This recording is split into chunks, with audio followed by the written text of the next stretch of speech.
Hello everyone, hello बच्चों। तो आज देखो किसी भी रिएक्शंस का ऑर्डर क्विकली कैसे निकालते हैं ना। आपको यार किसी रिएक्शन का कभी बार आपसे रेट लो पूछा जाता है कि एक बड़ा सा एक्सपेरिमेंटल डेटा आपको दिया गया होता है। तो आज के सेशंस में हम ना क्विकली ऑर्डर कैसे निकालते हैं शॉर्टकट वे से कम टाइम है ना, बहुत ही कई बार तो हम ओरली भी उस सवाल को सोल्व कर सकते हैं। ओके, तो सेशन को शुरू करने से पहले मैं आपको बता देता हूं, अगर आपने JEE एप्लीकेशन डाउनलोड नहीं है तो बच्चे एक जबरदस्त ऑफर अभी 31 दिसंबर तक आपका चल रहा है।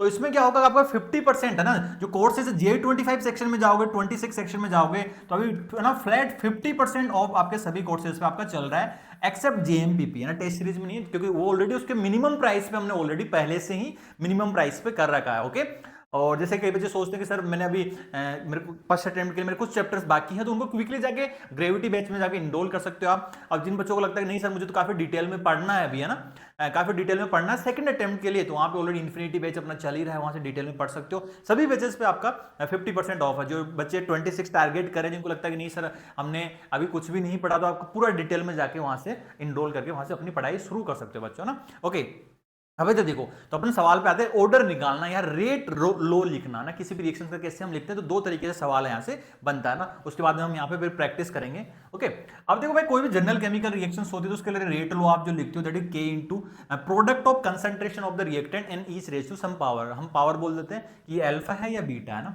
ओके, तो इस चीज का आपको ध्यान रखना है। तो इस तरह से हम किसी भी जनरल रिएक्शंस का रेट लो, और आपसे पूछा जाए अल्फा का वैल्यू बताओ, बीटा का वैल्यू बताओ, है ना। अल्फा और बीटा क्या है, order with respect to A, और बीटा क्या है, order with respect to B, और अल्फा प्लस बीटा क्या होता है, ओवरऑल ऑर्डर। तो आपसे इंडिविजुअल ऑर्डर भी पूछा जा सकता है, ओवरऑल ऑर्डर भी पूछते हैं, या रेट लो भी आपसे लिखवाते हैं। तो अगर अल्फा बीटा आपने निकाल लिया तो ना। ओके, अब डायरेक्टली अपन क्या करते हैं बच्चे, डायरेक्टली अपन यहाँ पे इस चीज को अप्लाई करते हैं। एक छोटा सा कंसेप्ट में आपको अगर देखो, अगर कंसंट्रेशन में चेंज करते हैं, है ना, अगर हमने रिएक्टेंट के कंसंट्रेशन में चेंज किया और वहां पे रेट में कोई चेंज नहीं आया, तो वो जीरो ऑर्डर रिएक्शंस होती है। अगर हमने कंसंट्रेशन को डबल किया और रेट भी डबल हो गया, मतलब जिस रेट में, जिस ऑर्डर में हम कंसंट्रेशन चेंज करेंगे ना, जिस अमाउंट में, उतना ही रेट में चेंज आएगा। डबल किया तो रेट डबल हो गई, ट्रिपल किया कंसंट्रेशन तो रेट ट्रिपल हो गई, 4 टाइम्स किया तो 4 टाइम्स हो गई, वो होती है फर्स्ट ऑर्डर रिएक्शंस। ओके, अगर मैं बात करूं, आपने कंसंट्रेशन डबल किया, रेट आपकी 4 गुना हो गई, तो होती है सेकंड ऑर्डर। आपने कंसंट्रेशन को 3 गुना किया, ट्रिपल किया, रेट आपकी 9 गुना हो गई, मतलब स्क्वायर में, तो वो सेकंड ऑर्डर होती है। चलो शुरुआत करें अब कहानी को। हाँ जी, देखो सवाल आपको कुछ इस तरह से पूछा जाता है ना, आपको ये सवाल होता है, डायरेक्टली मैं इसमें शॉर्टकट अप्लाई करता हूं कि कोई एक रिएक्शंस आपको दी गई है 2A प्लस बी गोस, है ना, और काइनेटिक्स फॉलो होती है, और आपको different different concentration, initial concentration A और B पे आपको initial rate of formation C दिया गया, मतलब rate of reactions, rate of formation of C equal to the rate of reactions यहाँ पे होने वाला, क्योंकि स्टोइकियोमेट्री 1 है। तो आपको रेट लो आपको बताना, rate low for the formation of C आपको बताना है।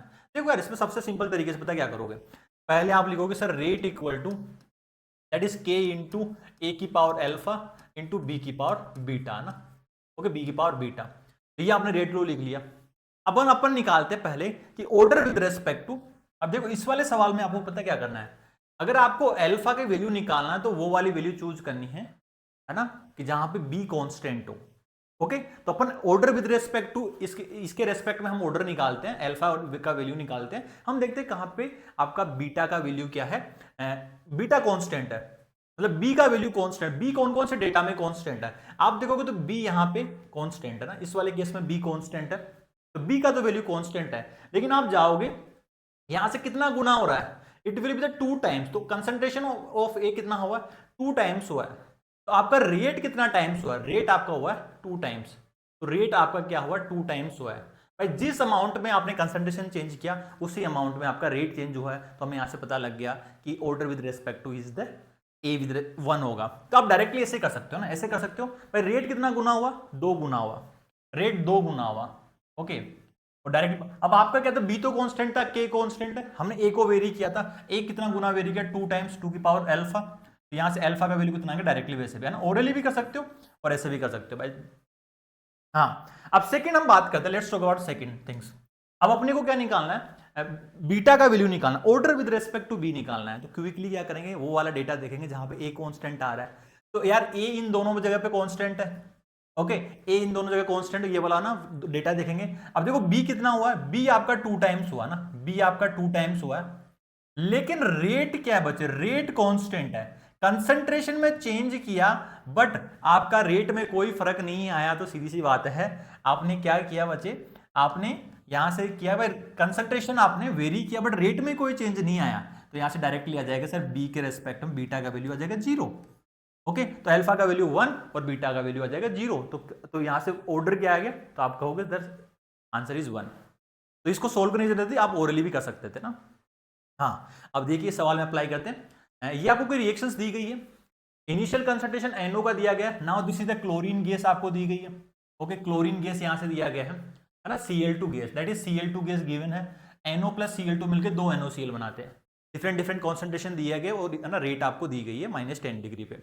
ओके, अब आपको इसमें क्या बताना है, ओवरऑल ऑर्डर ऑफ रिएक्शंस बताना है, तो इसका रेट लो लिखो, तो रेट लो क्या लिखोगे sir, rate equal to K into NO का पावर अल्फा और Cl2 का पावर बीटा लिखोगे।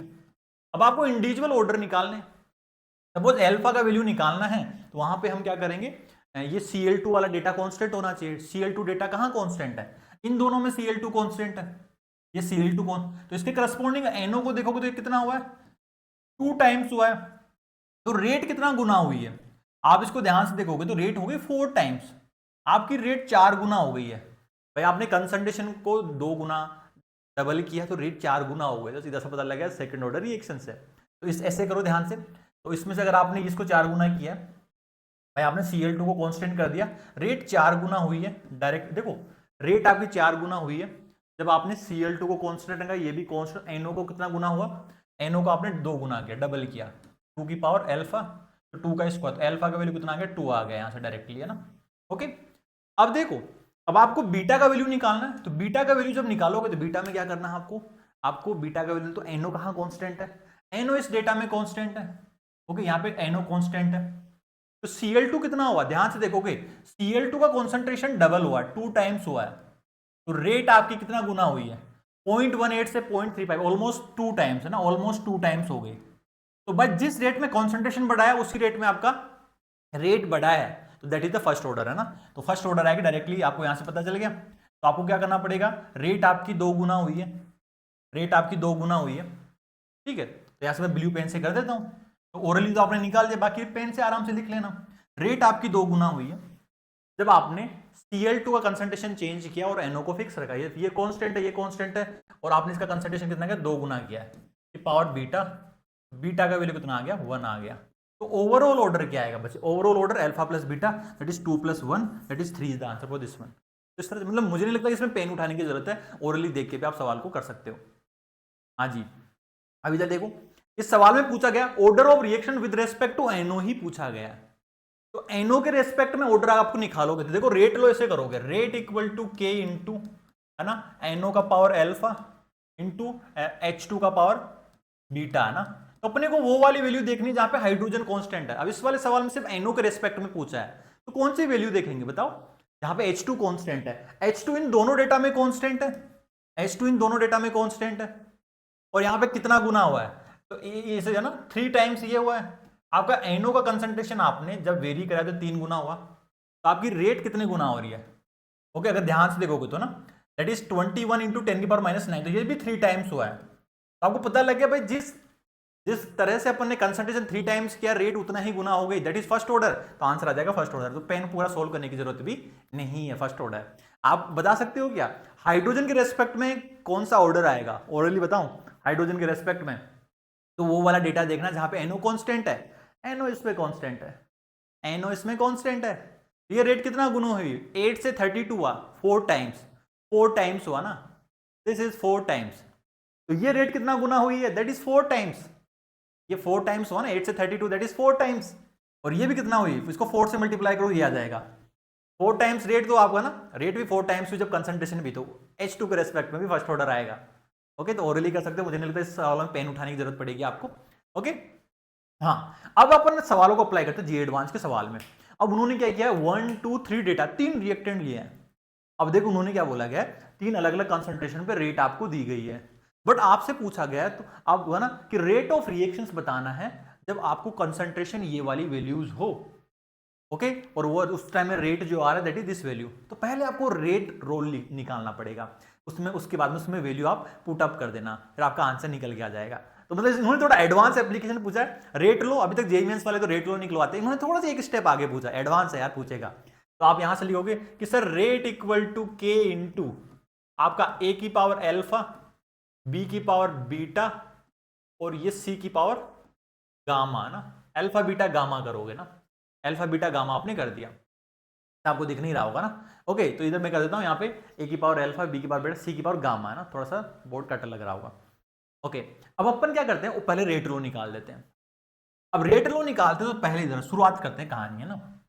पहले कहानी शुरुआत करते हैं कि suppose order with respect to अगर मुझे बी निकालना है, तो मुझे पहले डाटा में अगर पहला और दूसरा देखोगे ना, ये भी कांस्टेंट आ रहा है और ये भी कांस्टेंट आ रहा है सिर्फ, है ना। और ये रेट क्या हो रही है, डबल हो रही है, 2 टाइम्स हो रही है। ये रेट 2 टाइम्स है ना, बी का कंसंट्रेशन अपन कहें 2 गुना हो रहा है, ए और सी कांस्टेंट है, रेट क्या है बच्चे, रेट कांस्टेंट है। आपकी रेट में कोई कंसंट्रेशन बी का वेरी कर रहे हो, लेकिन आपको रेट में कोई फर्क नहीं पड़ रहा। तो आपको यहां से पता लग गया कि सर बीटा का वैल्यू तो आ गया 0 आ गया, बीटा तो 0 आ गया, बीटा का वैल्यू 0 आ गया। अब हम देखो, अगर आपको ए के रेस्पेक्ट में ऑर्डर निकालना तो आप वो वाला डेटा देखो जहां पे बी और सी कांस्टेंट है। अब बी और सी कहां कहां कांस्टेंट है, ध्यान से देखो ना, बी और सी कौन कौन से डेटा में कांस्टेंट आ रहा है, ये आपको नजर घुमानी है। आप नजर घुमाओगे तो यार ये डेटा ना, ये वाला डेटा ना, इधर देखो, और ये वाला डेटा पे नजर घुमाओगे तो यहाँ पे बी और सी कांस्टेंट है।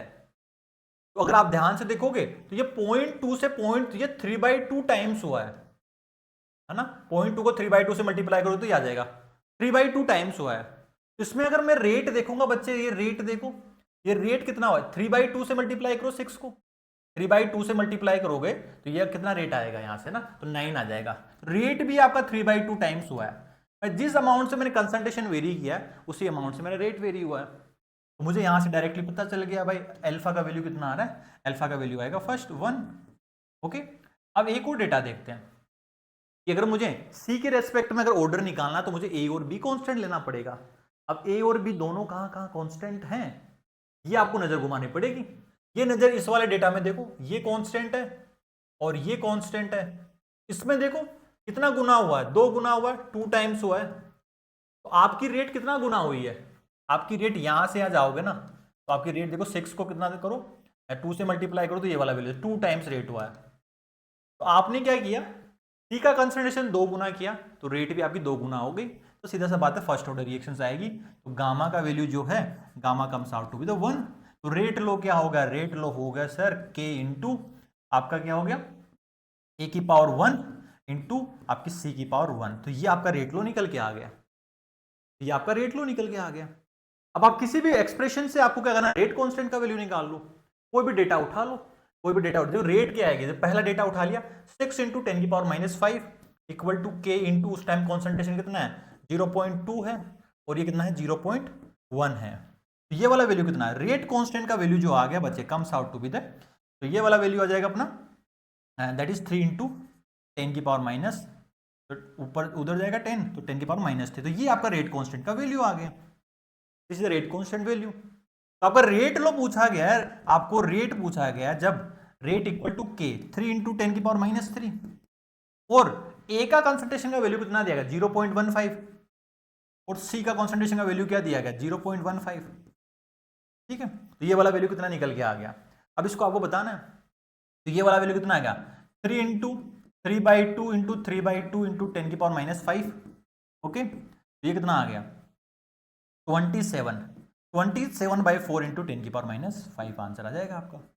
ओके 27, तो आपको y का वैल्यू बताना था, दैट इज 27/4 आपका वैल्यू आ जाएगा, तो वैल्यू ऑफ y। तो अगर 27/4 को करोगे तो कितना आ गया, ये आ गया 6। ओके, तो इस 6.75 इंटू 10 की पावर -5 आपका आंसर आ जाएगा। तो आपको इसमें b का वैल्यू रखने की जरूरत ही नहीं है ना।